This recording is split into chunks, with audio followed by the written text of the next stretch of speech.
বন্যা ভূমিধসে বিপর্যস্ত এশিয়ার বেশ কয়েকটি দেশ। এসব দেশ হলো থাইল্যান্ড, মালয়েশিয়া, ইন্দোনেশিয়া ও শ্রীলঙ্কা।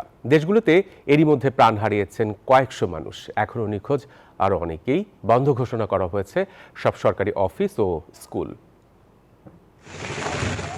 শ্রীলঙ্কার ঘূর্ণিঝড় ডিটোয়ারের প্রভাবে ভারী বৃষ্টিপাতের ফলে বন্যা ও ভূমিধস দেখা দিয়েছে। দেশটিতে প্রাণ গেছে অন্তত ৮০ জনের বেশি, আরও অনেকে নিখোঁজ রয়েছেন। গৃহহীন হয়ে পড়েছেন হাজারো মানুষ। ওদের স্বপ্ন পূরণে পাশে থাকতে পেরে আমরা গর্বিত। দুর্যোগ ব্যবস্থাপনা কেন্দ্র ডিএমসি জানায় ৩০০ মিলিমিটারের বেশি বৃষ্টিপাতের ফলে সৃষ্ট ভূমিধসে সবচেয়ে বেশি মানুষ প্রাণ হারিয়েছে। উদ্ধার কার্যক্রম চালাচ্ছে সেনা, নৌ ও পুলিশ সদস্যরা। নিচু এলাকায় বাসিন্দাদের নিরাপত্তার স্বার্থে দ্রুত উচ্চস্থানে আশ্রয় নিতে বলা হয়েছে।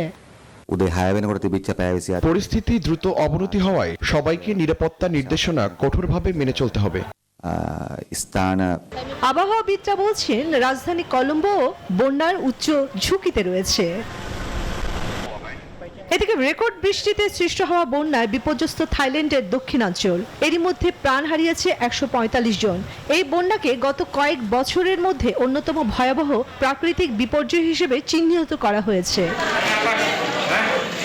থাইল্যান্ডের দক্ষিণ জনপদে প্রায় ৩০ লাখ মানুষ এই বন্যায় সরাসরি ক্ষতিগ্রস্ত হয়েছেন এবং হাজার হাজার মানুষ আশ্রয় কেন্দ্রে ঠাঁই নিয়েছেন। এই পরিস্থিতি মোকাবেলায় ব্যাপক প্রস্তুতি গ্রহণ করেছে দেশটির সরকার।